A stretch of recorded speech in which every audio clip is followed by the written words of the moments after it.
आप सभी का स्वागत है हमारे अपने YouTube चैनल मार्ट साहिबा में। तो आज हम लोग करने जा रहे हैं सीटेट के एक बहुत ही इम्पॉर्टेंट टॉपिक नॉम चॉम्स्की को, जो किससे संबंधित है, भाषा विकास के सिद्धांत से संबंधित है। तो चलिए हम लोग पहला क्वेश्चन शुरू करते हैं। हमारी स्क्रीन पर है, नॉम चॉम्स्की किस क्षेत्र से संबंधित है। तो अभी अभी मैंने बताया कि ये भाषा विज्ञान से संबंधित है, ठीक है। और सेकेंड क्वेश्चन आपकी स्क्रीन पर, चॉम्स्की का भाषा अधिगम सिद्धांत किस पर आधारित है।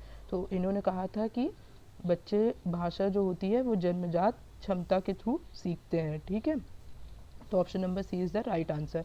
लैड का पूर्ण रूप क्या है। तो लैड का पूर्ण रूप क्या है, तो इसका पूर्ण रूप है लैंग्वेज एक्विजिशन डिवाइस। इन्होंने कहा था कि बच्चों के मस्तिष्क में एक डिवाइस होता है जिससे बच्चे भाषा सीखते हैं, तो वो डिवाइस क्या होता है, लैड होता है, ठीक है। फिर नेक्स्ट क्वेश्चन आपकी स्क्रीन पर, चॉम्स्की के अनुसार भाषा सीखने की क्षमता होती है। तो भाषा सीखने की क्षमता क्या होती है, ये जन्मजात होती है। चॉम्स्की ने कहा था बच्चे भाषा जब पैदा होते हैं तभी से उन्हें कुछ कुछ चीज़ें पता होती हैं, ठीक है। चॉम्स्की किस सिद्धांत के लिए प्रसिद्ध है। तो आपको पता है चॉम्स्की के सिद्धांत के लिए, सार्वभौमिक व्याकरण के लिए। इन्होंने यूनिवर्सल ग्रामर का भी सिद्धांत दिया था, जिसमें इन्होंने बताया था कि जो ग्रामर होती है वो बच्चों के अंदर जन्मजात होती है, ठीक है। अब हमारा नेक्स्ट क्वेश्चन है, यूनिवर्सल ग्रामर का अर्थ क्या है। तो इसका अर्थ है कि सभी मनुष्यों में सामान्य व्याकरणिक संरचना होती है। Option number C is the right answer. Chomsky ने किस सिद्धांत का विरोध किया था। तो इन्होंने व्यवहारवादी सिद्धांत का विरोध किया था, ठीक है। फिर हमारा नेक्स्ट क्वेश्चन आपकी स्क्रीन पे, भाषा अधिगम यंत्र लैड पाया जाता है। तो ये किस में पाया जाता है, तो ये बच्चों में पाया जाता है। चॉम्स्की के अनुसार बच्चे भाषा सीखते हैं। तो बच्चे भाषा सीखते हैं जन्मजात संरचना के थ्रू।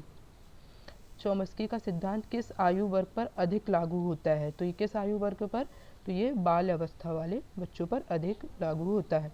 चॉम्स्की के अनुसार भाषा है, तो भाषा क्या है, एक जैविक उपहार है। इन्होंने कहा था कि जो भाषा होती है वो इनबॉर्न थ्योरी इन्होंने दी है। तो बताया है कि जो भाषा होती है वो जन्मजात क्षमता होती है बच्चों के अंदर। कौन सी तत्व चॉम्स्की के सिद्धांत में प्रमुख हैं। तो कौन से तत्व प्रमुख हैं, तो ये है जन्मजातता, ये प्रमुख है। अब हमारा नेक्स्ट क्वेश्चन है, चॉम्स्की का सिद्धांत किस दृष्टिकोण से जुड़ा है। तो ये किस दृष्टिकोण से जुड़ा है, तो ये संज्ञानात्मक दृष्टिकोण से जुड़ा हुआ है। भाषा सीखने में लैड का कार्य क्या है। तो लैड का कार्य है व्याकरणिक नियम को समझना, ठीक है। चॉम्स्की के अनुसार भाषा अधिगम होता है। तो भाषा अधिगम होता है, ये एक स्वाभाविक प्रक्रिया है। चॉम्स्की का सिद्धांत किससे संबंधित नहीं है। तो ये किससे संबंधित नहीं है, तो पता है जैविक आधार होता है, जन्म जातता होता है, सार्वभौमिक व्याकरण होता है, किसको क्या नहीं होता, तो ये पुनर्बलन नहीं होता है, ठीक है। नेक्स्ट क्वेश्चन आपकी स्क्रीन पर है, चॉम्स्की के अनुसार भाषा सीखने में मुख्य भूमिका किसकी होती है। तो भाषा सीखने में मुख्य भूमिका हमारे मस्तिष्क की होती है। चॉम्स्की के सिद्धांत, आपको पता है ये सीटेट के लिए बहुत इंपॉर्टेंट है। चॉम्स्की के अनुसार बच्चा भाषा सीखता है। तो बच्चा भाषा कैसे सीखता है, तो बच्चा भाषा सीखता है जन्मजात क्षमता से, ठीक है।